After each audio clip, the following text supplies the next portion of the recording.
what I'm saying with Flex, from the outside looking in, I think that he's such an icon now that I think his brand is above controversy amongst the youth. His brand is above that. Like I just don't think that kind of smoke looks well on him. You might not agree with the method, but now in New York City, every Thursday, he's playing exclusives, stuff that you wouldn't hear on the radio. Like he dropped bombs on a record I got called Super Gangster. Does not belong, well, I can't say it don't belong in the club. It's up to you. You know what I'm saying? But it's just me getting on. So what did we learn from that? What we learned from that is that Conway's point has just been proven. He could always do it. He could have played it already. And what I'm saying is he's an icon, so he could have did it without the controversy. He doesn't need the controversy. He already did the heavy lifting. But the world is a stage, He could have made Thursday that The world is a stage, bro. The world is a stage? The world is a stage, man. If there's a formula, now we gotta be realistic. If the people who sit behind the desk know the formula and they use this formula and the formula works, why are we gonna say, you know what, let's handicap ourselves and say, we're not gonna use the formula. We're just gonna be real niggas. That's Funk Master Flex's, that's his formula, y'all? No, I'm just saying if it brought more attention to now, come on, bro, a battle rapper getting bombs from Funk Flex, like what? He's a controversial DJ. I mean, thank you. I'm glad y'all did all that I feel like him. You know what I'm saying? I feel like you and his dialogue publicly, and then it turning into him like standing up to his word, standing on his word, and dropping bombs on your shit. I think all that is beautiful. I'm talking about the public bashing of a younger artist for expressing his concerns with the way that you are standing on your position as an icon in this shit. It wasn't the first time, you know that, right? No. Listen, I'm saying that he's well within his right to handle it that way. What I'm saying is, as an icon, I don't think that he should handle it that way or has to handle it that way. I think that it's a bigger responsibility than just controversy at the expense of the youth. Well, that's an unfair judgment.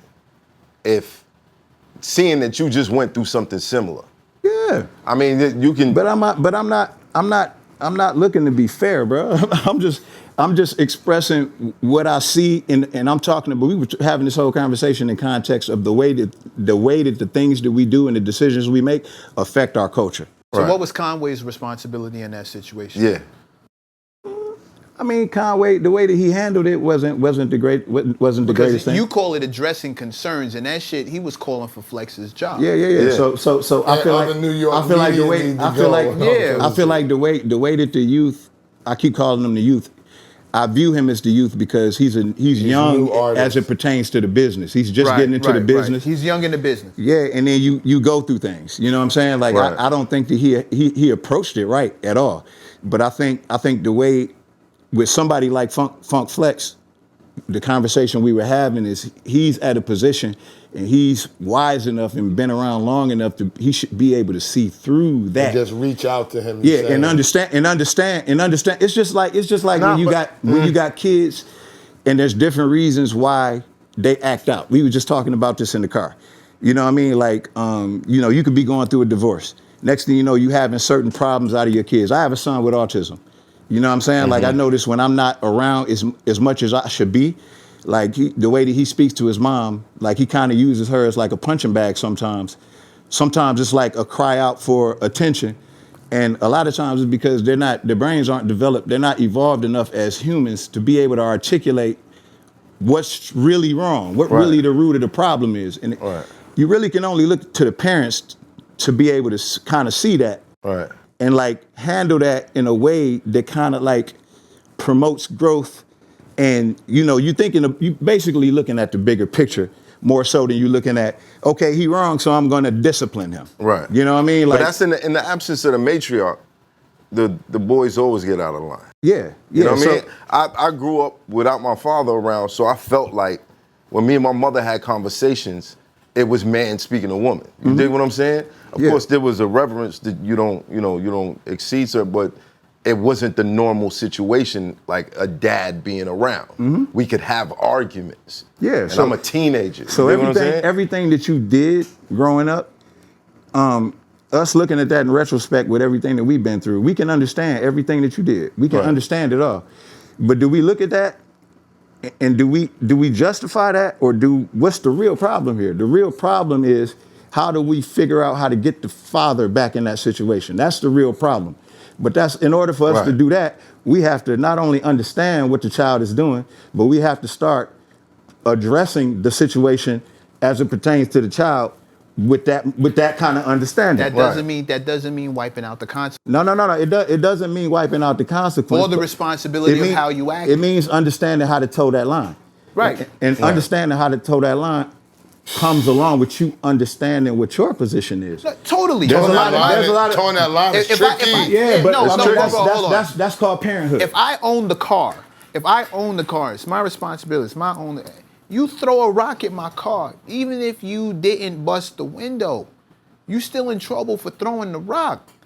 That's the whole, there's consequences. I understand that you might be upset, you might be pissed, anything could have happened. You might be upset that your record's not being played, you might be this, you might be that.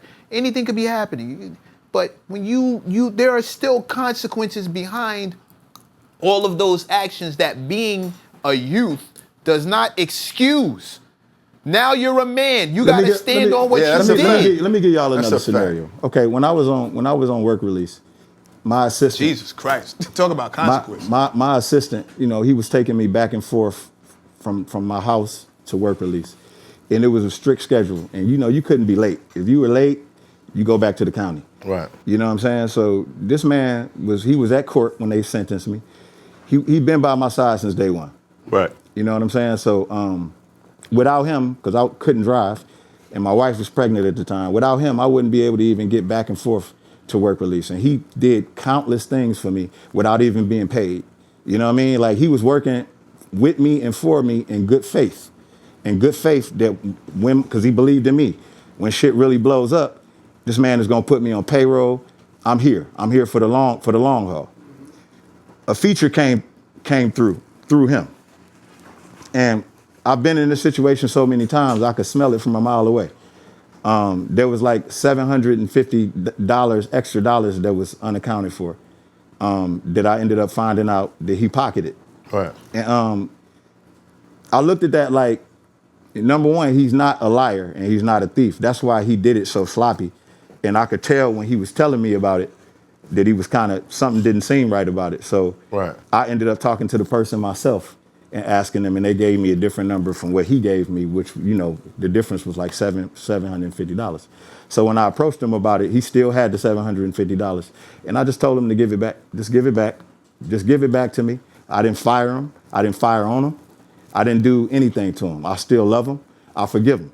I feel like him just being caught was enough punishment. Him knowing that he was trying to get away with something, he was only trying to get away with it because he thought he can get away with it. I don't think that makes him a thief. I don't think it makes him a bad person. I just think it makes him a human making decisions in certain situations. And I still needed to get the work release, and I still was able to see the good in him. And if I'm taking the same position as you, MECC, that got to come with consequence, then I just blow his fucking head off, and then I got to worry about how I'm getting work. No. This is $750. I'm just saying, there's people who will do that to you over that amount of money. Terrible example. Nigga over $20. Terrible example. No. The example I'm giving is just, there's a certain responsibility. It's just like being the owner of a restaurant or something. You got people on the cash register, and small amounts of money are coming up missing. Some owners look at that as par for the course. Some of them just look at it like that. You know what I mean? Some of them want to go press charges on every single person. You know what I mean? And you can do that. You can do that, and that can affect business. Right. Sometimes it's really hard to find good help or good work. You got a really great engineer, and he come to the studio and he going through something with his wife, and he start falling asleep while y'all cutting vocals. Terrible examples. No. I'm just saying. There's a responsibility. Do your job. Because these are all god awful examples. You're giving me examples of people who, number one, have cachet with you based on loads of work. Like, you're talking about people who have earned grace. Everything you're talking about is somebody who earned grace. people who are working in a restaurant, busting their ass, maybe putting in some overtime they ain't charge you for. They take a little something, you don't say nothing. Somebody who took you back and forth for a bunch of years without getting paid, he took a little something, you let it go because you know it's hard. That's grace. Right. I'm talking, and it's great. It's graceful the way that I explained it, but at that time, that was probably the worst time in my life that you could steal something from me. But that's you. But did he that's steal or did he?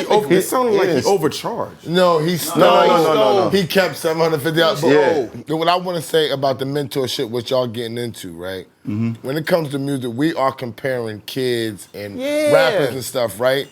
But rappers speak a different language. Like businessmen in this game speak a totally different language. A rapper will listen to you before he listens to me. Because you're a rapper. You've been through it. They look at you as creative. The business that I do, that's my art. That's my art that I bring to the game. You feel me? So somebody like a Mega Meezy, who is 21's manager, will follow me. Because he's a manager, I do business. We could connect on a different. We could connect that space. way. Y'all rappers, y'all connect a certain way. I always tell them, y'all speak a different language. Rapper to rapper. But ESSO, you can't say that, man, because there's plenty of rappers that's great businessmen. I'm and not I saying, feel like you just push people in a category. No, listen, my you're a point. rapper, you don't know nothing about business. One size doesn't fit all. Hold on. One size doesn't fit all. Hold on. That's not what I said. I didn't say that. All I said was y'all speak a certain language, not that y'all don't know business. Right. I mean, I'm talking about mentorship. I think a great business. I'm sorry to cut you off. No, go ahead. A great businessman in our culture, in our business, is nurtured, cultivated, or just created through trial and error. Jay-Z wanted a record deal. That's what they were trying to get, a record deal. They started Rockefeller Records because they couldn't get a record deal. Right. Nobody would give them a record deal. Right. Nobody believed in them. Right. So aside from Jay-Z's connection to the street life, that was really his only knowledge of how to conduct business. Him being a businessman happened over time, just doing different situations, being partners with Dame. Dame came in way more knowledgeable than you would normally see somebody coming in this kind of a business. He came in with way more knowledge. Right. So I think just them building that kind of a dynasty just created a monster in Jay-Z. You know what I mean? But without them taking the approach that they took, if it was just left to the label believing in them, then that monster wouldn't have got created at all. We're veering from the. Imagine that same dude who was taking you back and forth to work release. You get a feature come through that he pulled in. It's a whole bunch of money. It's just 5 bands. He don't take 750. But he look at you and go, nigga, you owe me. I'm entitled to at least 3,000. I've been doing all this shit for you. Motherfucker, you should be giving me 4. I've been taking you back and forth for no fucking, oh, you not gonna give it to me? All right, watch what happens next time you need to make it to work release, nigga. Watch me be a little late. Don't say shit to me. Don't say nothing to me. Or how about that other scenario? You gave me the job in this restaurant. You gave me the job. So you MECC, I'm pulling up. MECC, you proving my point. I think we're saying the same thing because in that scenario, it's almost a responsibility of his to be that honest and open with me instead of lying to me. You lying to somebody that will give it to you. But how do you deal with the entitlement is what I'm talking about, because that's what me and ESSO is speaking on. The entitlement of these kids who pull up and act like you owe me. Never mind the opportunity. You owe me. It's not an entitlement. It's an expectation. And that's where everybody goes wrong. No, everybody's throwing around their expectations on people who don't feel like they need to obligate. And I can't even let that one rock, because I know the kind of business I do. I've seen ESSO in action. One of the first things we do when we sit down is we manage expectations. Here's how it's gonna go. Here's how it might end up. Here's a better way that we can do. What do you want to do? Or you want to get to blah, blah, blah, blah, blah. Okay, here's step 1. Here's step 2. Here's step 3. When you start fucking up on step 3, but you got through step 1 and step 2, all right, let's figure it out so we can get to 4, nigga. Like you You still doing good. Let's just get the 4. But if you've been fucking up from step 1, if we just got started and you fucking up already, yeah, it's not your responsibility to keep giving passes. Where's the incentive for me to go to number 2? Where's the faith that you gonna get number? He's giving all examples of people who got through step 1, step 2, and step 3 cool, and then fucked up on step 4. All right, we can go to 5. I can let that go. Right. Well, you fucked up on 4, and it's been a minute. I get it. No, but if you started fucking up from number, what I'm talking about is people who walk in this game with a level. What we're not discussing is the youth who walk in with a level of entitlement, who start fucking up from step 1, not realizing that they fucking up from step 1. Tell you to kiss their ass. Yeah, because you pointing out that they fucking up. You gotta know. You gotta kind of have an understanding of when to sever the ties in terms of like a record label. That's, at some point it has to just revert back to business. So how, you know what I mean? And here we are. So when I'm giving examples, I was more so talking about the responsibility, because we were still talking about flex, the responsibility that comes along with the position that you've earned over the years. I think if it's approached more like a responsibility as opposed to just watch how you talk to me because I'm a big dog, and I think there's a lot that goes on in Flex's world as a DJ, and an iconic one, that young artists just don't understand. So when they express their concerns, and that's what I'm gonna keep considering that as, when they express their concerns and it comes out all fucked up, it's coming from a place of ignorance. It's coming from them not understanding Flex's position. So in that scenario, who do you hold to the standard of making sure that the information is clear and it's given? I think there's more than one standard. Both of them. But aren't they managed by Rock Nation? So shouldn't they have some information? But hold on. Before you even go there, I definitely got to ask you about, if that's the case, Joel and Crooked.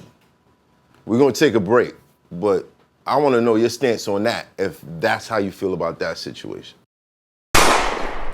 It's Hoffa, trapper turn smack rapper. Only smack rapper that you know is smack rappers. Got bars, I can hang with the backpackers.